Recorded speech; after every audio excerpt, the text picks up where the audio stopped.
Any other book clubs? Okay. I have a book club. It's called Dentist at Heart, and it's a club exclusively for dentists. Okay. Oh, we can. And cover the cover. Oh, cover the cover.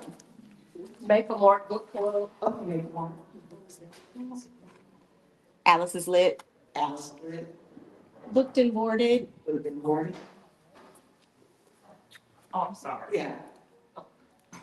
Alpha Kappa Alpha, Alpha Beta, Omega chapter. We have a book squad, but it's technically a book club, which you know we have it. I was gonna recognize y'all next, we just jumped ahead.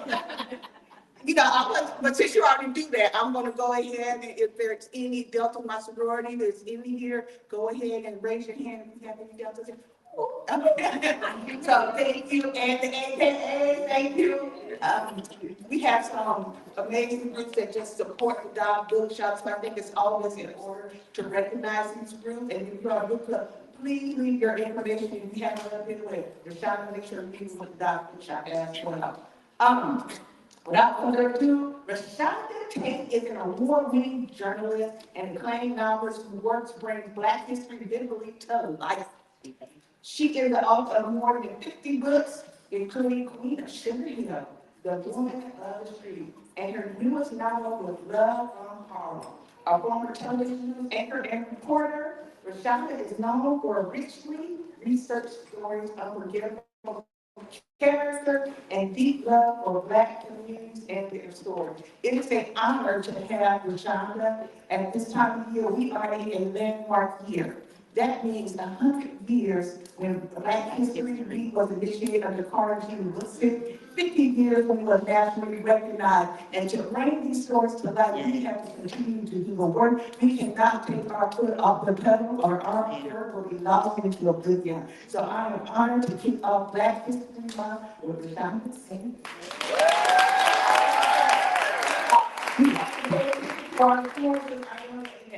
Crew, and so I have to depend on them to do some work. So, Brandy Pittman, thank you very much. You guys can read We got a big music. Thank you so much for being here. Happy Black History Month. I really love the book so much. I love the story of Hazel, so I'm so excited to get into it. Wonderful.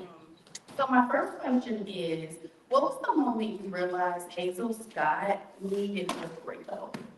The fact that I didn't know much about her. I knew Hazel Scott from Alicia Keys. Alicia said she was her inspiration. And really that was all that I knew. So when I was researching Hattie for my story, The Queen of Sugar Hill, researching for Hattie and Daniel, I discovered Hazel. And like Hattie, I started seeing all of this stuff that I did not know. And I was stunned that I did not know this. And I consider myself pretty educated. And so the more I went down the rabbit hole, the more I was like, the world needs to know her story. And I began digging, I began telling her story. I am going to be honest, once I got a little deeper into her story, I started not liking Hazel. Because Hazel she started dating after Kyle Jr. And he was married. And so as a married woman, I'm sitting there with an attitude. Right. And I was like, okay, I don't like Hazel. But by that point, I had already spent my advance. And I couldn't give any money back, so I had to figure out how to like Hazel. And the more I really started getting into it, yes, she dated a married man, but she was 22. And he was a 6'4", powerful, handsome, good-looking man.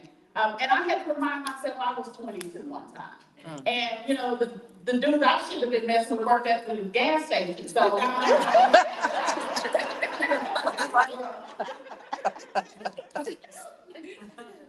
do you research for these historical figures? So that's probably one of my drawbacks, is that I go down a rabbit hole, and I research and I get lost in their world. And so I really have to tell myself, okay, stop researching. A friend of mine was like, stop researching the book and write the book. I spent 3 years researching Hazel. And you can't just go by what's on the internet, because we know that stuff on the internet is wrong. So I went to the Library of Congress. There was more than 4,000 documents So I would go through that. She has an unpublished autobiography. I went through that. I read a lot of her letters that I'm sure she never thought 100 years from now, somebody would be, some little nosy girl would be sitting in the library counters reading her love and hate letters to Adam. I read so much of her business, I came home and told my kids, burn everything. I don't want to see anything. That's your job when I die. You cry after all the evidence is gone. But it really was so much information about her. And then Hazel was kind of protective. So there would be little things that she would say, I desperately love this man. But then she wouldn't say who he was. But then she would tell me all the stuff that he did. And I'm like, okay, how do you find out who this man is? And then I would have to go digging and digging. And then I would find out who this man is. We'll get to that a little bit later. So when you write a book like this, do you have to research each person? So do you also research Adam and Billy, or is all of this information coming off of what you got from Hazel? Oh, absolutely not. So I read Billie Holiday's autobiography, as well as several books on her. I had to research her. I researched Adam. I read his 708-page book. I read James Baldwin. I did research on James Baldwin. There is a white lady in the book called Josephine Caldwell Schuyler. And then I had to research her. They call her Miss Anne of Harlem. Then I became fascinated with her story. And so that's how you can go down the research rabbit hole, because you're researching everyone individually. One of the things that I really love about the book is I felt like I was in the room with them, right? I felt like I was in the club with them, on the balcony in Paris with them. I really enjoyed like how much you felt like you were in it. And I also noticed that there's such a connection with you and friendship, even in Sugar Hill, right? Yeah. What is it about friendship that you always want to make sure that you get across in your books? Well, I really wanted to. I had so much fun writing about Billie Holiday because she's like a big sister to Hazel. And we know the tragic Billie Holiday. We know her sad story. With this book, I was able to discover the friend Billie, the big sister Billie, the one that will tell you, girl, you can leave that man alone. Like she got two different people. I love Billie. In fact, in several of the rewrites, Billie, I had to tone Billie down because Billie was taking over the story. I'm not doing this since I took over. It was just important that you see that, that you see that part of Hazel's life. There's also Josephine, her friendship with Josephine. I wanted her to see that because Josephine is an example of a woman who gave up her dreams for motherhood and marriage. And so I wanted her to see that friendship, see that friend, so that she could see what was happening, what would happen with the road she was headed on. Yeah, 100%. Let's get into old Adam. Okay. So Hazel and Adam were very ambitious and brilliant. How did you approach writing their love story? So it was hard at first to write the raw and the relatable part. You know how in some families you grow up, my mother used to have this thing growing up, you better not say anything bad about Barack Obama or Tyler Perry, because we don't talk bad about these people in the Black community. And I wanted to show that this Adam, for all his good, there was a bad side of him. And so it was raw, it was relatable, it was important to me that I show the human side. And so, I wrestled with that for a little bit, but then I said, if I'm gonna tell the story, I gotta tell it all. I gotta tell the good, the bad, and the ugly. And Adam was a king in this country. He fought so hard, but he did not do the same at home. There was also the issue of when they first met, he met Hazel by bringing her, she was performing at Cafe Society. He brought his wife to see her perform. And that he's watching her with his wife sitting next to him, and he is mesmerized by her and decides that he wants her. He pursues her like crazy. She's saying, no, you're married, you're a minister, I'm not interested. But he continued to pursue her, and he eventually got her. And he eventually divorced his wife and married her. So she went from being the mistress to the wife. So that meant the mistress spot is now open. Right. That's all it means. That's all it means. That part. Do you think Adam loved her? Or do you think it was infatuation? I think Adam did love her, but Adam, they were a class of two sons. See, Hazel was a bigger star than Adam when they first started dating. And she shrunk her shine so that he could shine bright. And I think as long as she stayed behind him, he liked that they could change the world through art and activism. But he did not want to take a back seat to her at any point. And so it was a clash of ambition and ego. And throughout the story, there were so many times where I'm screaming at Hazel, just leave, girl. But again, and it's so funny because that's one of the things some of the reviewers, they're like, I love this book, but I'm mad at Hazel because she should have left. Okay, that's the story of a lot of folks. Yeah. But what I liked is that once she finally got her power back, things started to shift. And that was the story that I wanted to tell. In your research of Adam, how much did you have to tame down of how he was treating Hazel? So there is a lot that ended up on the cutting room floor. As I was going through the whole process of writing this, in the beginning, I put it all in the book. And then I'm getting mad at Hazel because I'm like, you keep repeating the same mistakes over and over. And so what you have to do is you have to kind of tweak and tame things down. Adam kept doing the same thing to her over and over. And she kept taking it in real life so much longer. And I know readers are like, okay, I'm tired of Hazel. So you got to kind of find that fine balance and cut it down some. Yeah, I agree. What does this relationship reveal about the cost of loving someone? It reveals the price you pay when you take a back seat and you shrink your shine. The right person, the right mate for you, the right spouse wants you to shine. Adam wanted her to take a back seat. When he met her, she was in the nightclubs. She was a nightclub star. But when she became the first lady, now all of a sudden, that's not good enough for her. He wants to make her quit performing in the nightclubs. She does because she's trying to appease her husband. And so again, remember the times we're in. This is the 1940s.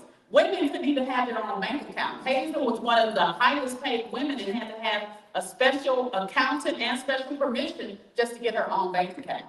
And so she kept trying to sell him to take a back seat so that Adam can be the man that he loves being. Because he loved being informed. When you write real people into fiction, how do you find their emotional voice without overpowering the facts? Those letters, you really go into those letters and Hazel had a mouth on her. She would curse, and that is so different from her regular persona. And so I'm able to get those little intricate details. You go through 1,000 pieces of work just to find a letter with her saying how much she enjoys coming home, putting a scarf around her head and wearing house shoes. That's what gives her joy. So I'll spend hours just to get that little tidbit, but that makes her human when I'm writing the story. It's because I noticed in the book, Josephine, Hazel, and Billy all have very different aesthetics, but yet they could understand each other so well. Was that intentional, or was that truly just in the research? They really were very much alike. Well, that's because that's who they were. Billy knew she had some problems, she had issues, she had a storied history. And so all of the characters in the book are real people. Everything you see them going through in the book really happened. The fiction comes in filling in the blanks. So I know for a fact that his wife showed up at the church where Hazel was. His mom had died, and Adam took his wife, Isabella, to Martha's Vineyard and left her there. And then came back to Harlem and took Hazel to his mother's funeral. And that's just a little bit of it. And so I know that happened, but I don't know exactly what Isabel said to him once she finally found that out. I can use my imagination because I read her memoir. And so that's where the fiction comes in, filling in those curse words that I'm sure she gave him in the Yes. Harlem feels like a character in this novel. How did you bring down a world so much on paper? Because I wanted Harlem to be a character. So I spent time in Harlem. That's where I did a lot of my research. And I would walk the areas. Of course, most of the stuff is no longer there, but I would just go to the areas so I could feel the vibes. I went to the old Minton's Playhouse, and I would just imagine them playing the bebop. I know folks are like, it's a crazy woman standing out here going in a circle. But I would really just go there to just feel the environment, feel the vibes. And then the second part of the book takes place in Paris. I couldn't get my husband to take me to Paris for research.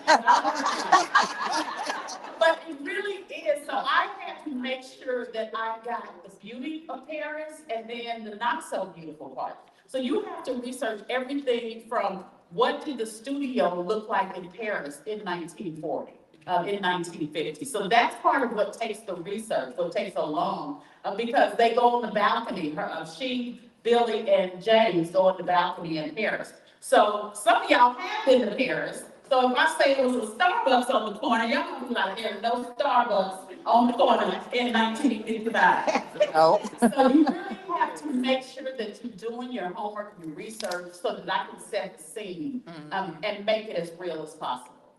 And to go back to when you were saying that you researched Hazel for 3 years and you were just so engulfed in research you forgot to write. And at what point in your research is it, okay, I need to stop and start writing, or in the process, let me research everything and then write? Like, how exactly is that? Yeah, you gotta stop when your editor say, look here, if that book is in it, by this date, we're gonna have to get some money back, and then money is gone, so I gotta stop. But you really do have to cut out. That's one of my challenges, is that I have to say, step back. I'm not gonna use everything, and I'm gonna continue to research and continue to learn, because I love learning all of this stuff that I had no idea.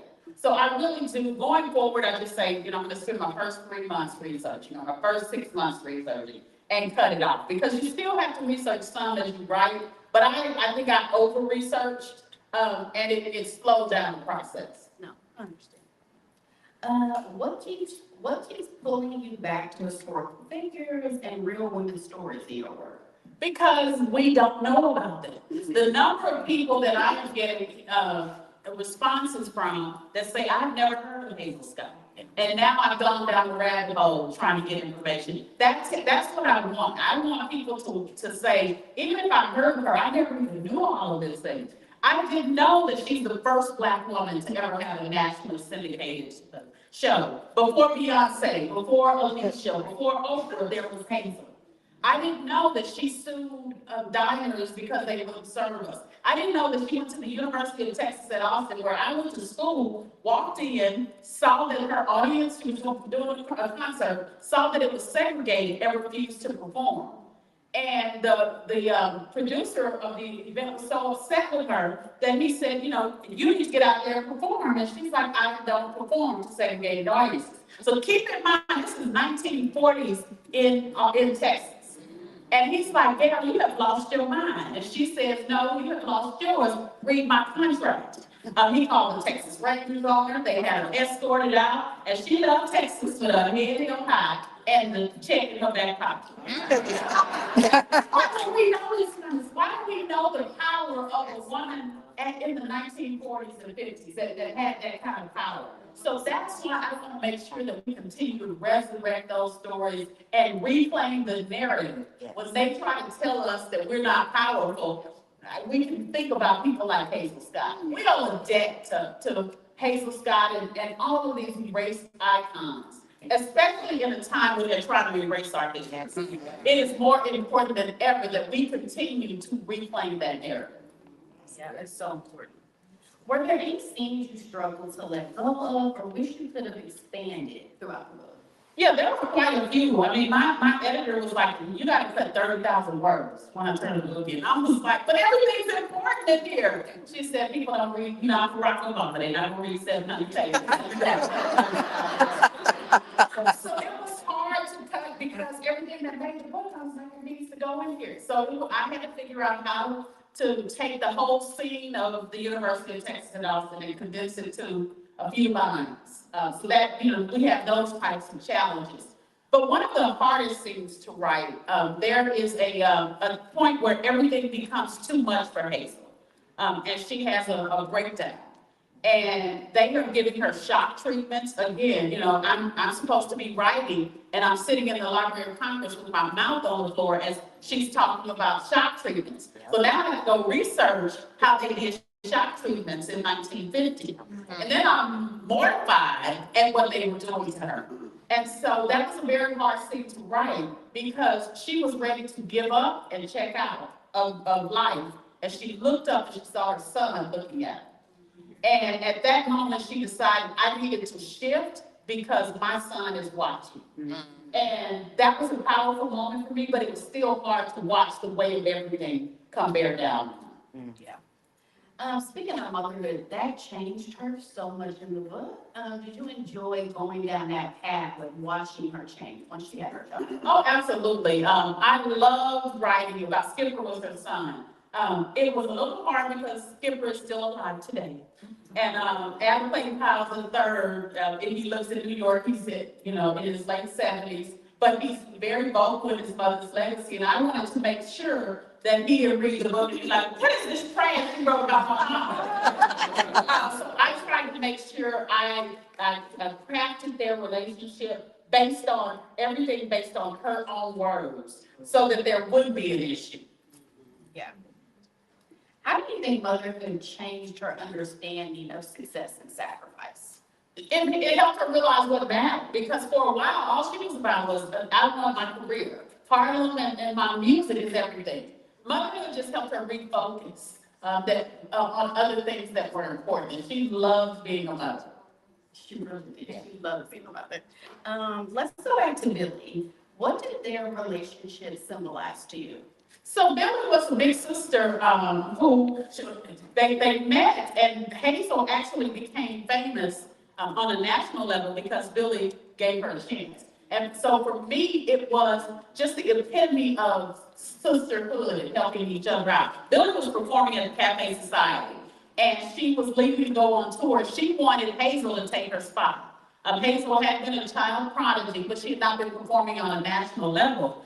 And the owner of Cafe Society said, I don't know this girl, I'm not putting her on stage. Billy was like, okay, say less. I mean, I'm sure she didn't say less. And Billy said, when it was time for Billy to go on stage, Billy was like, I can't talk. I would have thrown her. So all of a sudden she feigned sickness. And Barney is sitting there freaking out because the audience is packed. And Billy was like, let Hazel do it. And Hazel went up on stage that night and never left Cafe Society. But she had to do that because she had to figure out a way to let her little sister get her moment to shine. And to me, that's just an example of what happened when Black women are looking out for each other, when women in general are looking out for each other. She helped her open doors. Yeah.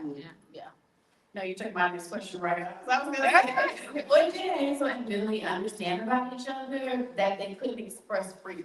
Well, so that they opened doors, but also one of the problems Hazel had is Hazel was giving too much of her, she was letting her own self be sacrificed. So there's a scene where the drug dealer comes after Billy and knocks Hazel in the face. And so her mother's like, look, you can't be everybody's savior, because that's what Hazel kept trying to do, is save everybody but at her own expense. Yeah, that's so true. Hazel was so outspoken and she was unapologetic. What do you think her story, why do you think her story feels so contemporary, so relatable? Well, because before there was celebrity influencers, celebrity activism, there was Hazel. She was doing it regardless of being canceled. You have a lot of people these days who won't do certain things because they're like, well, I can't be canceled. But Hazel didn't care the cost. And she lost everything because of her fight for our rights. She was deemed a communist because she spoke out. And basically she was run out of America, which is why people don't know her name. She was erased from history for fighting for civil rights. Yeah, she was so powerful. What do you hope readers, especially Black women, see reflected in Hazel's journey? The power that people try to erase. The power has been in us for years. They try to submit it to silence, be submitted to silence, and Hazel never was going to accept that. One of the things that I love, though, about her character, as opposed to Hattie McDaniel and in The Queen of Sugar Hill, Hattie changed the world and by acquiescing. So to me, she did brought about change by fitting into the status quo. Hazel changed by defiance. She said, not only am I not going to perform as a singing maid, I'm not going to let you disparage Black women. And here's why that's so important. One of the things she did with the movie, said how she was blackballed in Hollywood, is she was playing herself, which she always did, in a movie, and they were Black women were sending their men out to war. And the director wanted all of their aprons to be dirty. So he actually brought in mud and dirt to dirty up their aprons. And Hazel stopped production and said, no, Black women would not send their men off to war in dirty clothes. And the producer and the director were like, look, you sit over there and look pretty. You're making a lot of money. Don't worry about what I'm doing with these Black women over here. And Hazel went to her dressing room and didn't come back out. And she went on strike, and she held her ground until they changed the women into floral dresses.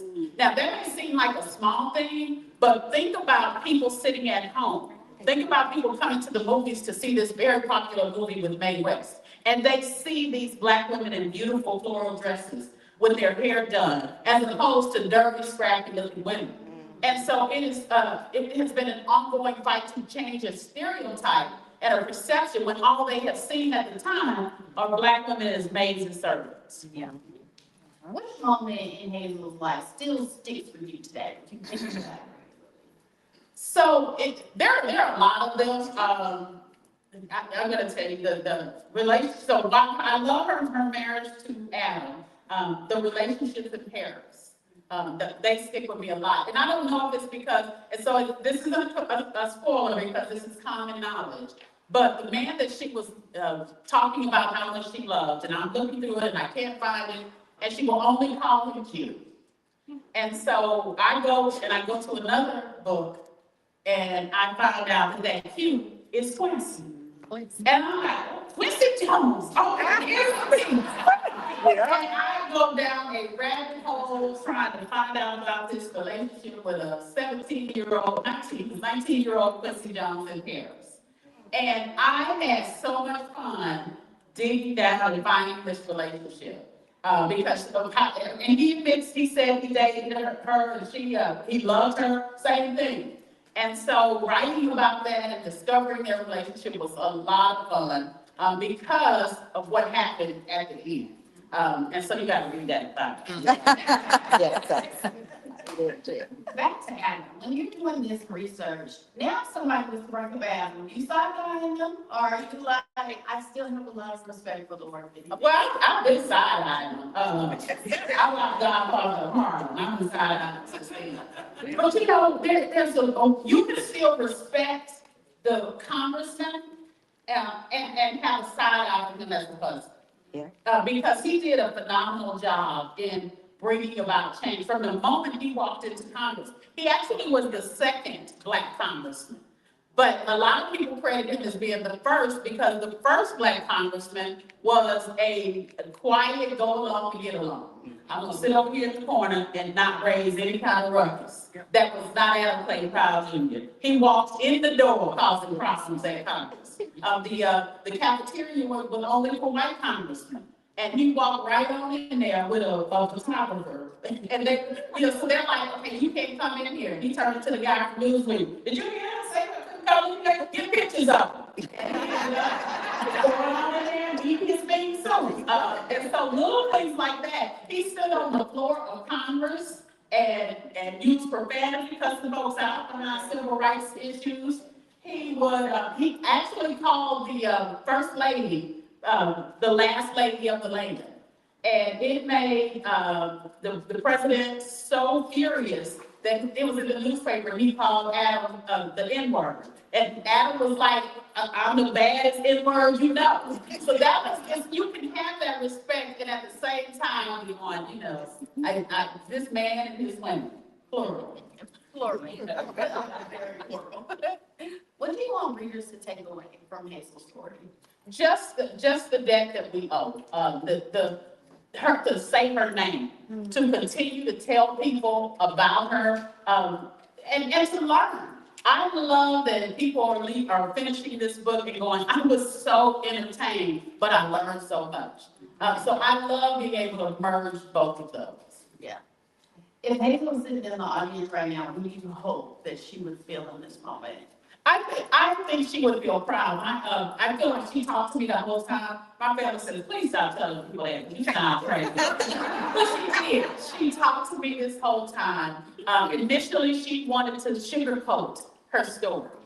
And which is probably why her autobiography was never published, because there was a lot of sugarcoating in the autobiography. It was boring as all get because it was sugarcoated. The letters, on the other hand, were not, which is how I was able to manage that. But by the time I finished, I think she was like, okay, I'm proud of this. Because not only do people know my story now, people can be inspired by it.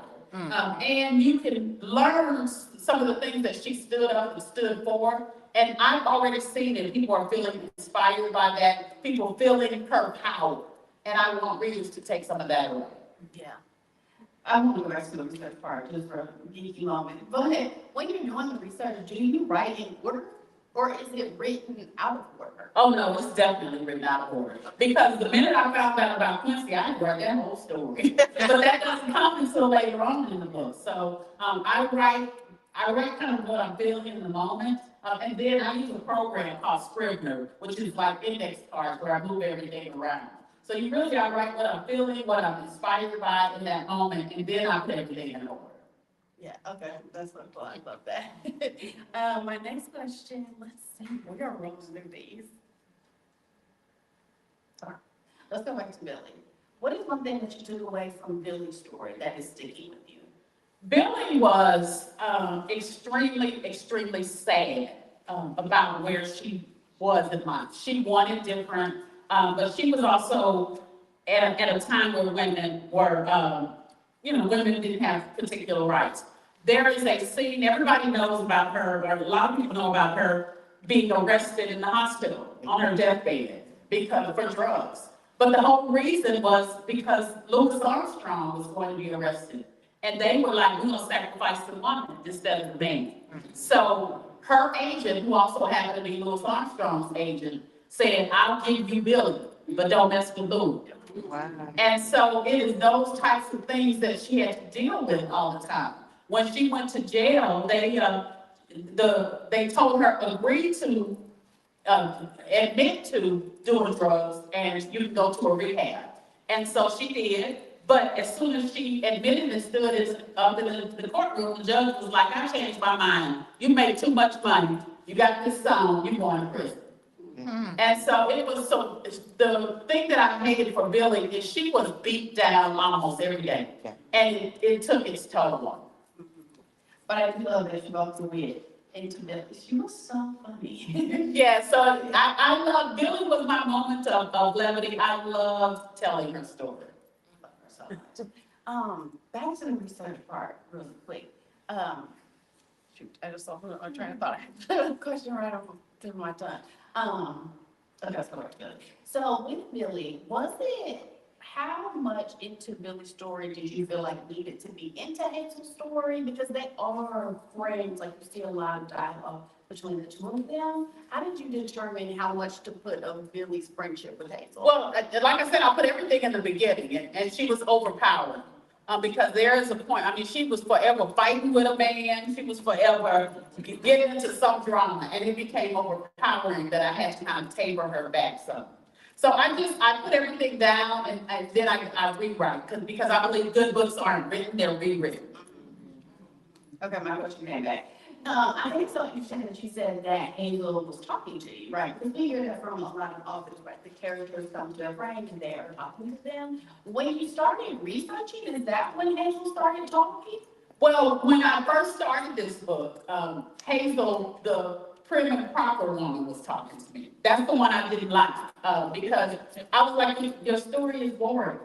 And then I started seeing the real Hazel. Yeah. And so she was talking to me because she had on the hair. She didn't know if she could trust me. My mom would be like, you need therapy. She didn't know if she could trust me. And I feel like once she knew that she could trust me, she said, okay, I know you can do my story justice.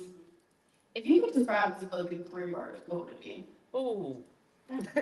If I could describe it in 3 words, powerful erased icon.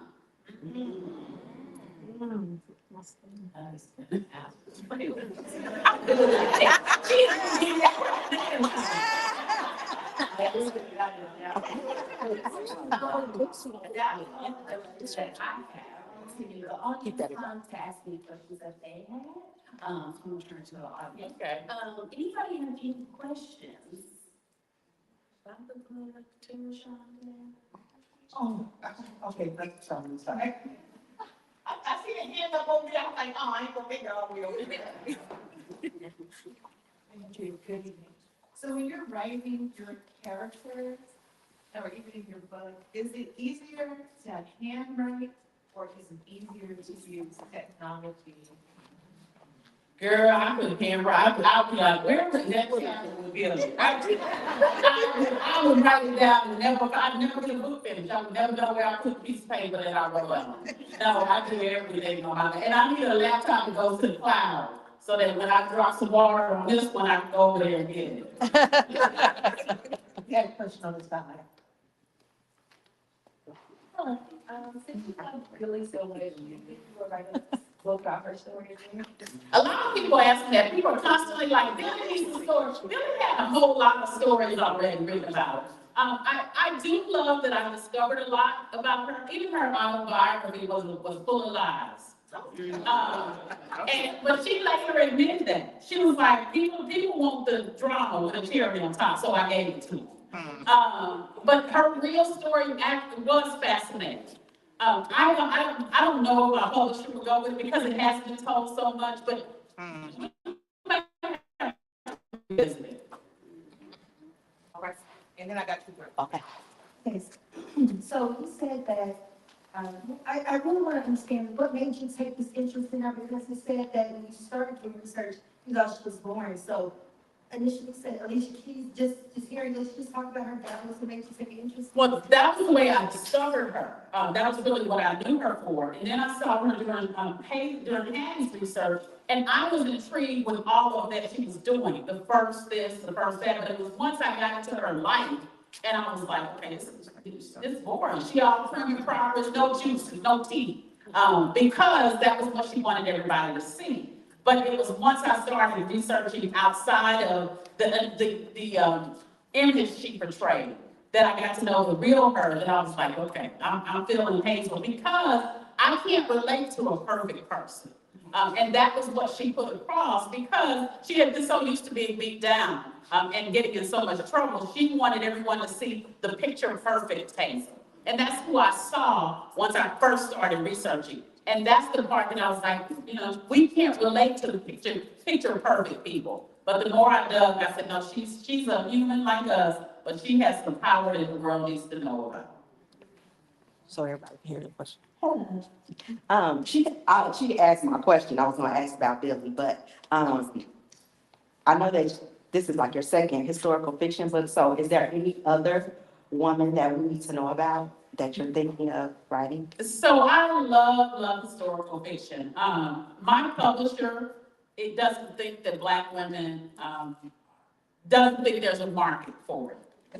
And so before I go, I need to send them this picture because they don't even think we can go on tours because they said, oh, folks don't come out to tours. So I want to send them a picture and say, this looks like folks to me. But I do have one, and I pitched this to them, and my previous editor loved it, the new editor not so much, and it's Mary Pleasant. Does anybody know who Mary Pleasant is? See, Mary Pleasant was the richest Black woman in the world. She was richer than C.J. Walker, she was a millionaire before, but she was a maid out of California. She funded the Underground Railroad, and she actually got rich because she worked in country clubs for the rich white men. And they would pass around stock tips and talk all business, but she was invisible to them.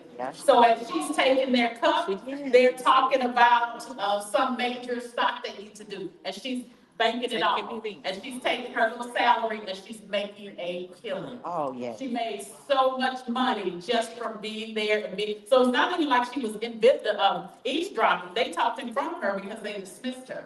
And so her story was powerful to me. She had to get, she bought a mansion, the first mansion in California, but because she's a Black woman at the time, she had to get a white partner.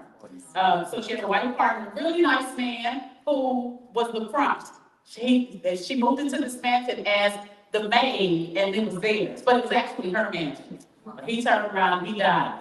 And the wife was like, I think you really need to be a maid, and took care of him.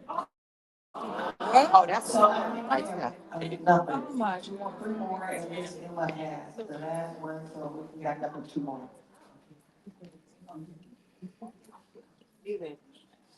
Good evening. What about Adam? Have you thought about writing a book about Adam? It seemed like his story would be interesting with all the sugar reading and all of that. Girl, my blood pressure is too high. I'm older now, I can't take the stress of that. Right. No, that's. Because my piano would have deals on the cutting floor. Yeah, no.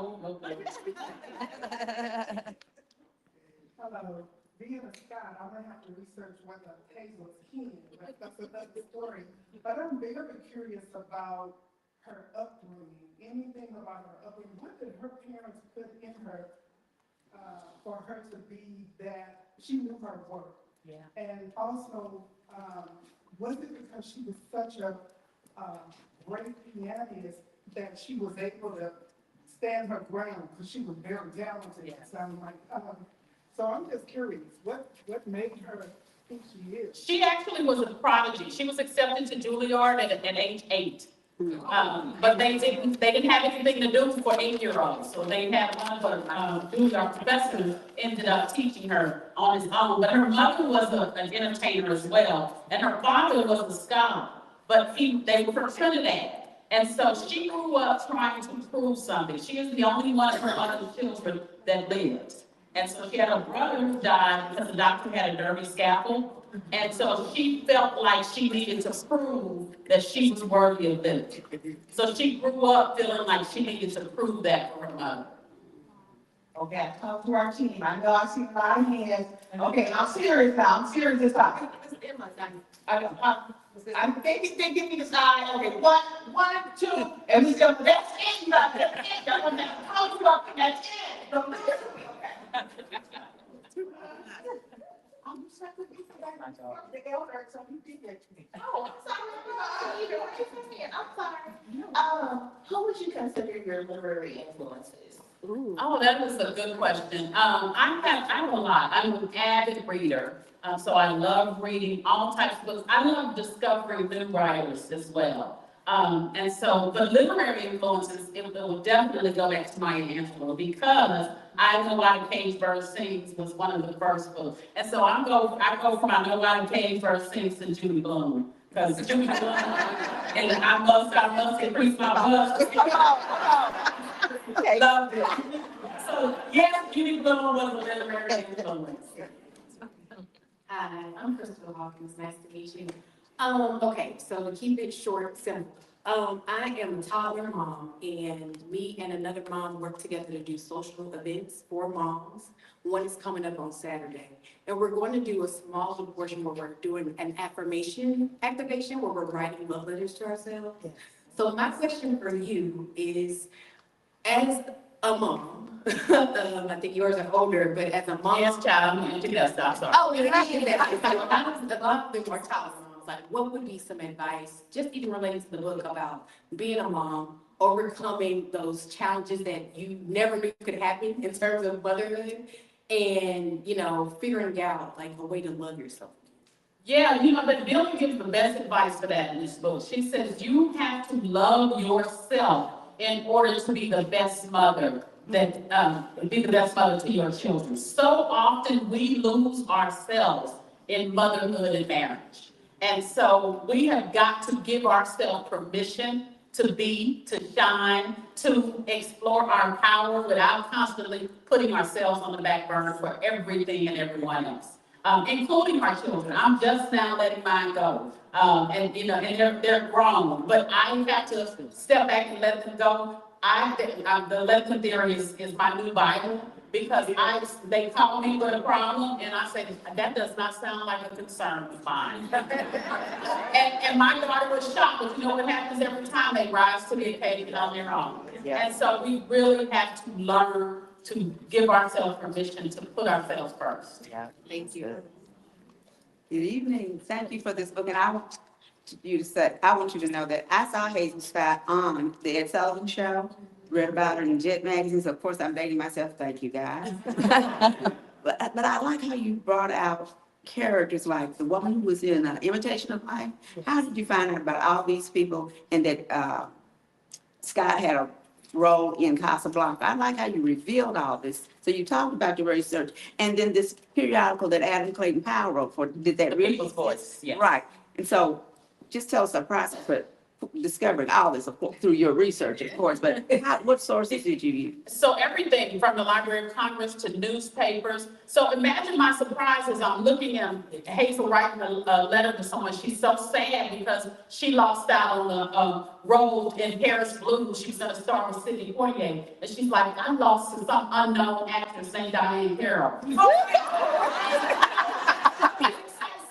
These are icons to us, but they were family and friends to her.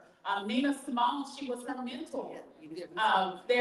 So it was that type of thing constantly that I was finding, because all of these people in their own way went on to be famous. But at the time, this was her network. These were her friends. And so that's why when I'm sitting and writing, I'm getting so excited because I'm finding these little nuggets. But every single thing that I did like that was true. Even Bessie Smith, who was a famous blues singer, there's a scene where she is judging them in a Paris restaurant that she owned.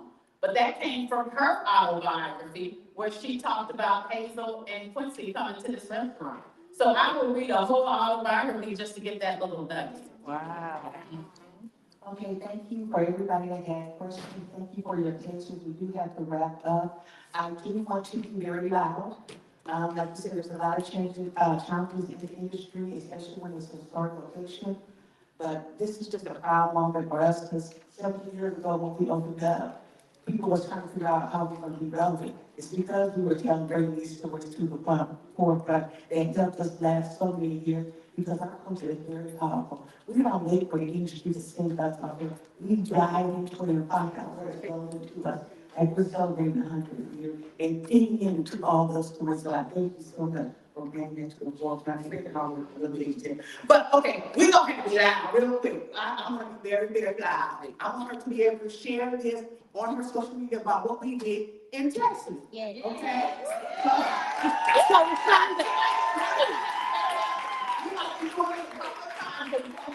I'm for real. We got to, I need books in the air.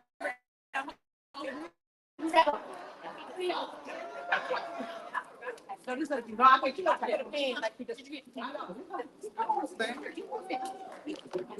You got so many of this.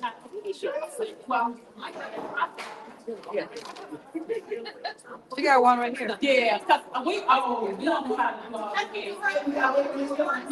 all Oh, go ahead, go ahead. We got to be loud. Wait a minute, wait for Brandy, y'all. Hold on, go wait for the. the young social media influencers, because I got to just stand. Okay, so that's gonna do her way, gonna do your Y'all way. don't watch this on the camera, let's do this, okay? This here for her. Oh, we'll do it, okay. We don't wanna do all that. Girl, we don't know how to do all that. Go ahead. Put that over here again. Okay. So here. See, now I feel like I'm with my daughter. Here, put mine on there, put mine on there. On there. Put mine on there. We gonna get on everybody's camera, how's that? We wanted to, then she's gonna tell me, see, this is why you want to do it like this. Okay. Okay.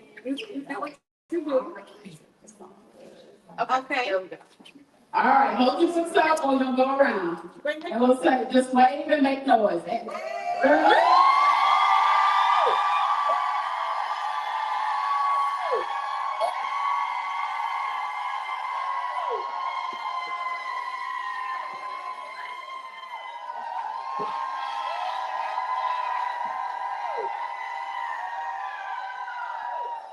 I've been all over the country. I take y'all time to.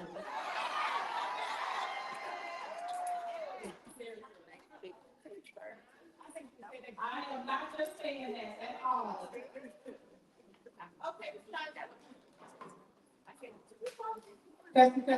Okay, so get your spells because we have a short window for signing. That is first, we shall to your table, please. And thank you so much, Brandy. Can we give Brandy a round?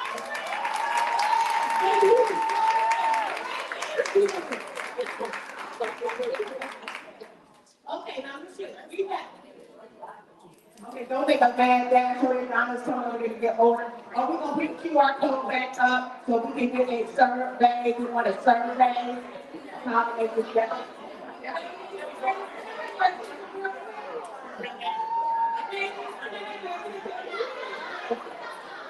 Ladies, please, can we have y'all take a real quick? Thank you very much. Ladies, we need for you to do the survey. There's gonna be a QR code on the screen. Please, if you want to proceed, make sure you do the survey for us to do other people.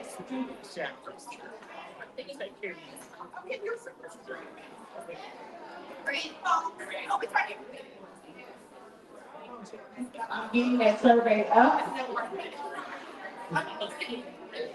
We have 99 as with purchase line.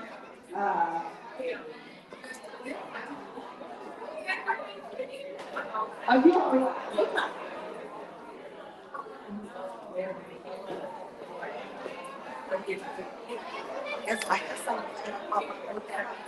I'll take it with yours. Okay. Yeah, my volunteer talks to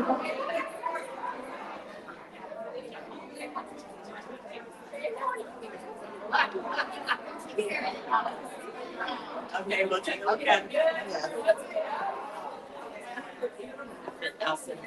I'm familiar with the QR code, guys.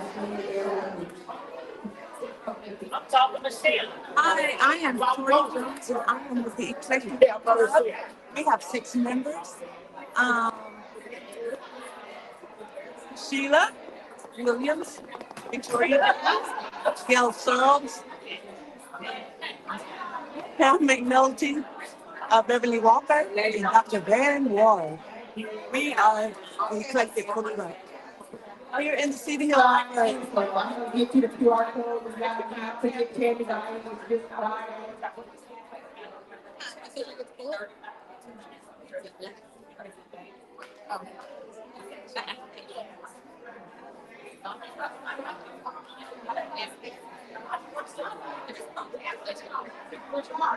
You guys, we have extra books there. If you have a book, this is a great book club conversation for the month of February and March.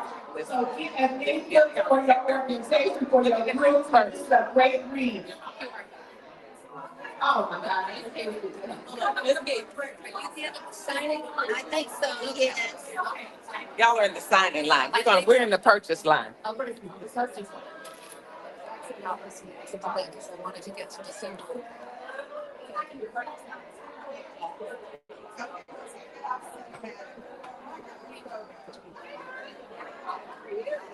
I have a QR code up top, too, and she's talking around the QR code. Please take the survey.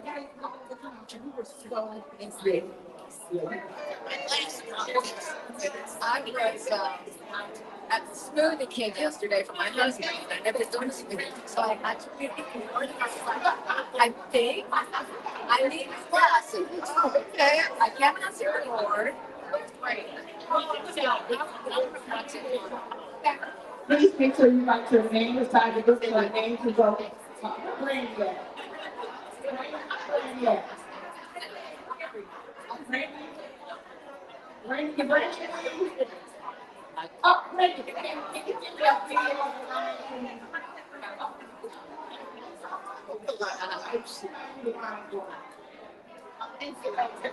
Just the library yesterday. You could hold the picture. I'm gonna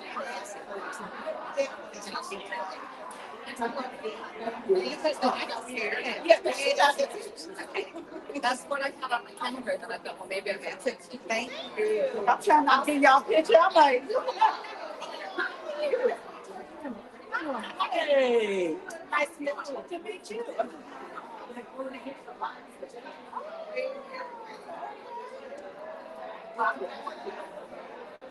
I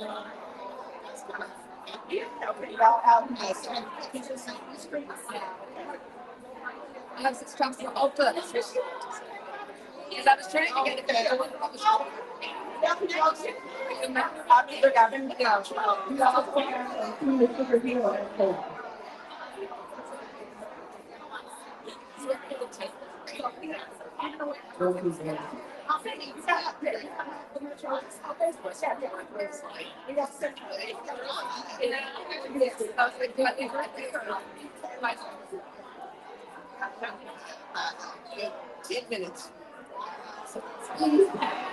Reshonda Tate, Dr. Woodstock was all the pictures.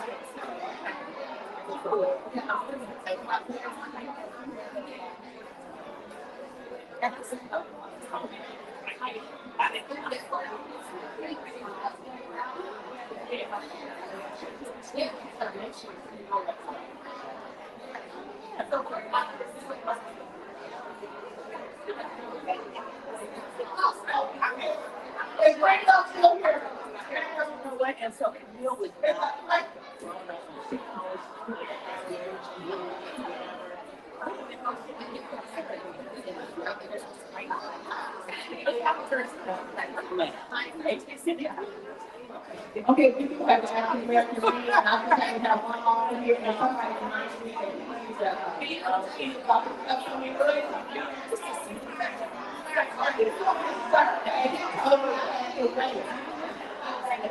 That is the story as real life, okay? Yeah, like.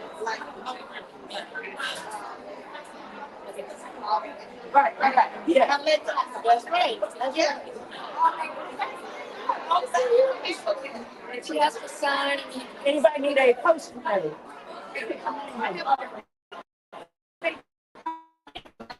Like that.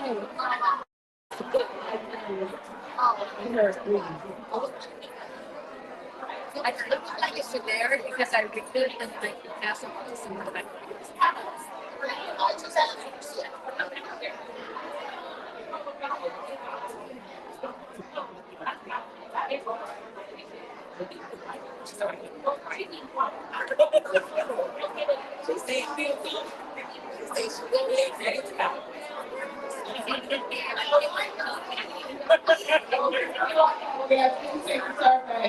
We have our upcoming author at African American Meeting, who's stopping right now, 2 times lectures, they were talking about his book. He said, I'm gonna finish this Thursday, so he said, Hello, I want to invite all of you to come out to the Bookshops Read-In on February the 28th. So in 26 days, I am one of the featured authors. I just recently published a book late last year. It's called The Providence Event. It is a psychological thriller. You will not be able to put it down. So I encourage all of you to come out on February the 28th and participate in the reading, and I will see you all there. Thank you so much for coming to this event. It was wonderful. with his information, and he has a postcard that he has.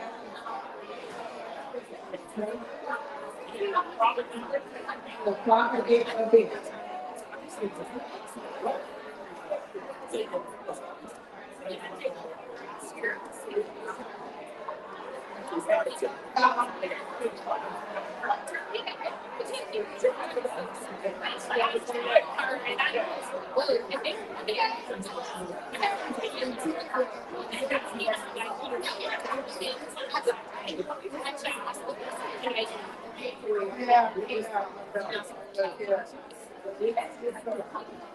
This came out really.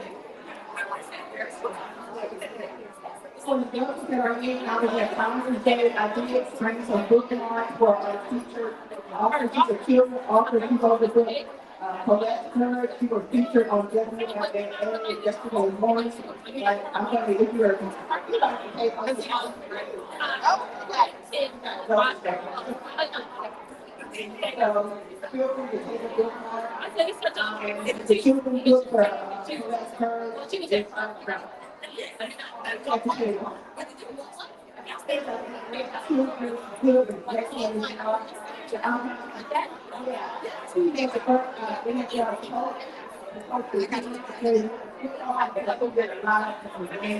Yeah. I just asked.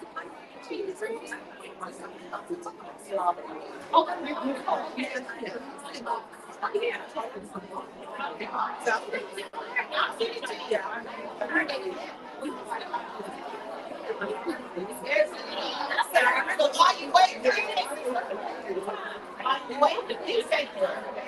Yes, ma'am. Yes. The man was coming, so we didn't take a picture. Okay.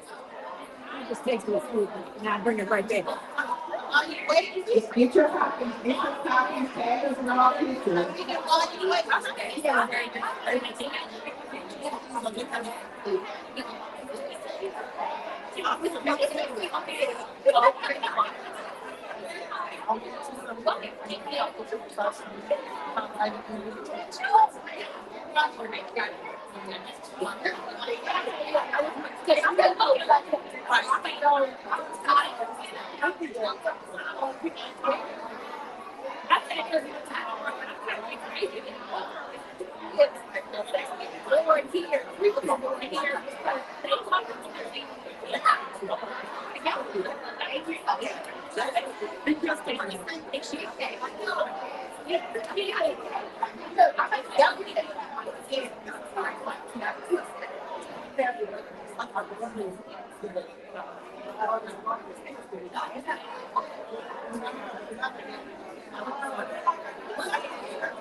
Thank y'all for coming.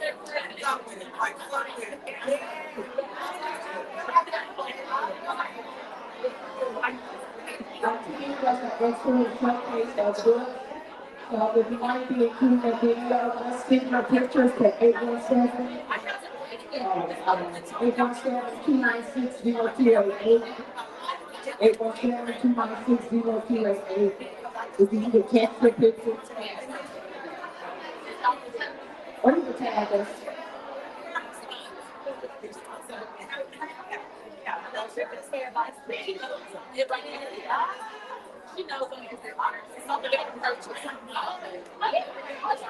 So you can purchase, they can take your pictures.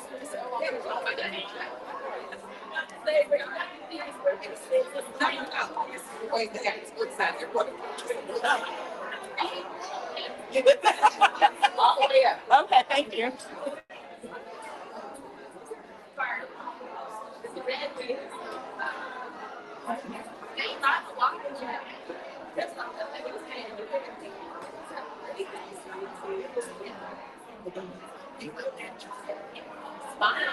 Okay.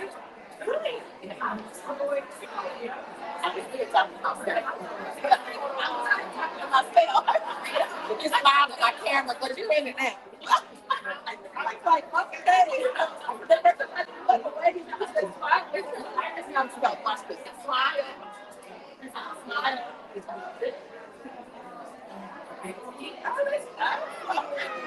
This ain't smile, let me take your meal. I can find a button to suck it. Yeah. It's like my mom was little.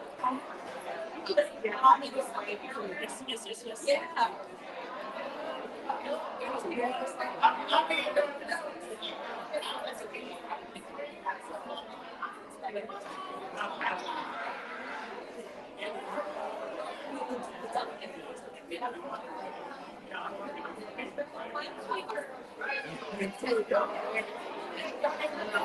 People like iPhones.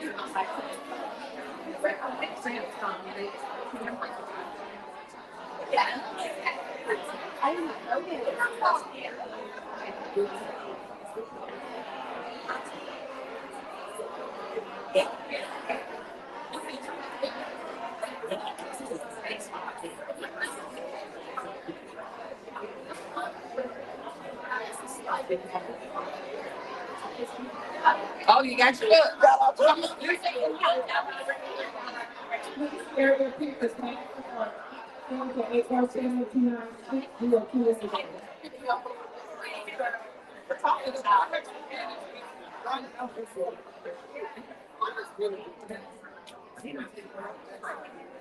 I bought it. It's ordered. I was like, okay, I'm bought this. I got it.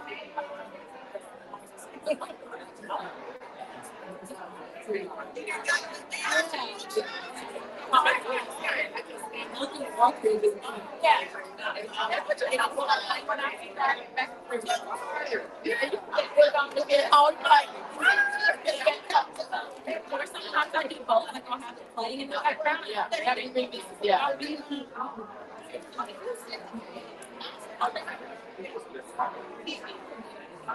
Scurrying and trying to get out there.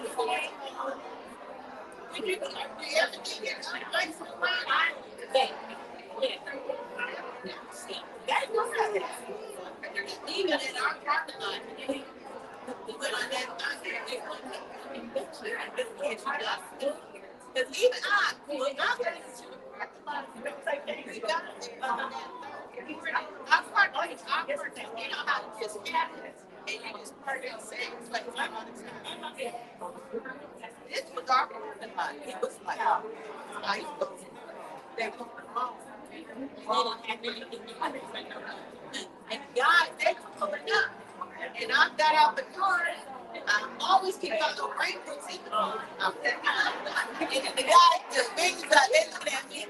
And he said, wait, just wait. So he walked over, and it was just a few un-ice packing. They walked me to the door, and then I got the door, and he said, why you park way over there? I said, this man, it was, and, you know, and it was here. It was coming down, all my hands, my husband, so we just waited and just, you know, right. And even today, I went in and she the ice, like on the side that it was shady. Oh, I was looking down the front levels when I was leaving this morning, and I got back to this afternoon. I was like, oh, okay. All right. So, and I think we got that. I think we got that. I think we got one. If you don't go where it is.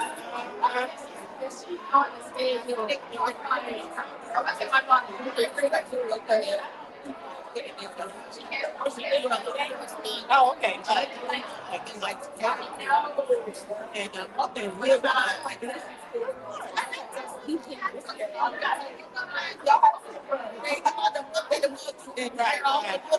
right. We got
Please come to our table, to get your information, any book clubs. We're trying to do a book club meeting greet. We want to stay in touch with book club, so if you have a book club or a part of us, please stop our table. Thank you. And after the pictures, we got pictures and our information on how to do it. So, well, God is my invitation on me. You're right, that's it.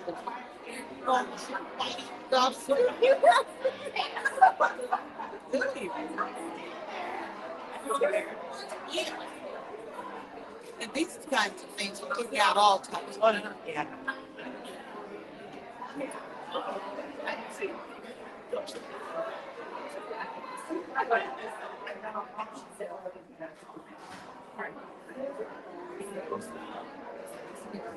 Are you going to the See, I was going on the 31st, and then Robert said he wanted to do something, because we don't get ready to go at the beginning, he going at the beginning of next year. So the AAA is having like a travel event in Viking, so I said, we need to go see it. Some additional people, I said, well, I'll fit there, I'm not a program. Right.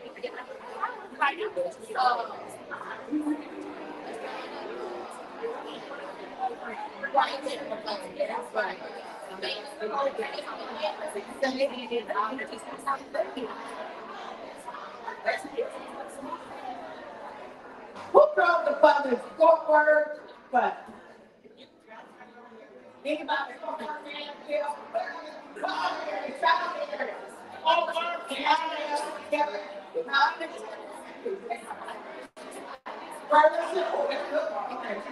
What she said, oh, she said, Robbie, I think she got me beat, because I'm Alliance for but I'm with Alliance forward.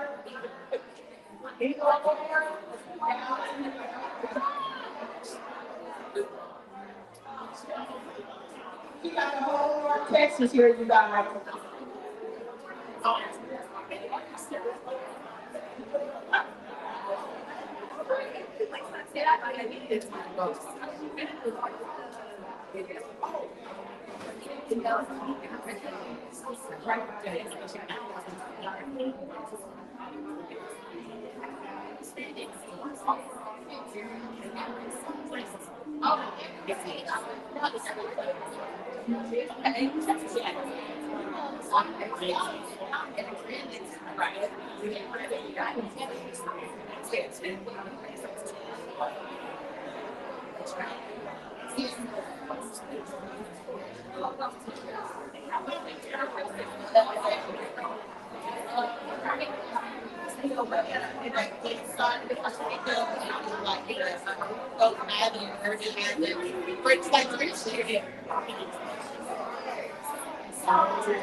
You have to check out the golf tournament, the Lincoln Incorporated, they're doing a golf tournament, so if there'll be a golfers in the room, I think you can get a table or. Okay, so they're wrapping up. You might have to check. And so she'll be, Yes. TikTok.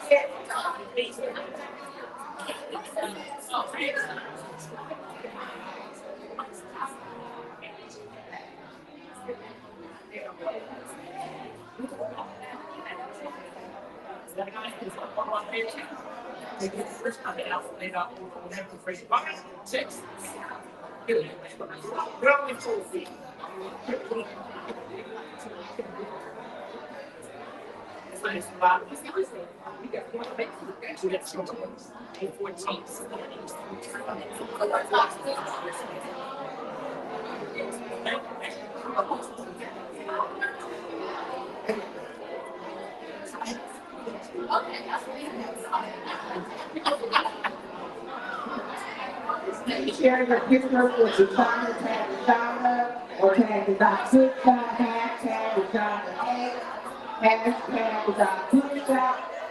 Any type of way, that's how we're gonna try to get your picture and incorporate it into our video.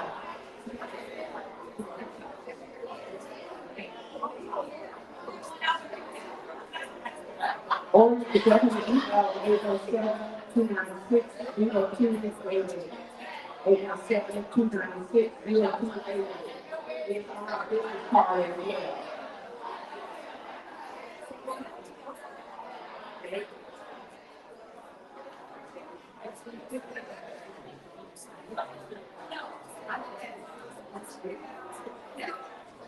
Thank you to everybody that's picking up additional copies. If you want to make a great Black History Month, Women's Month, then I'm gonna do it.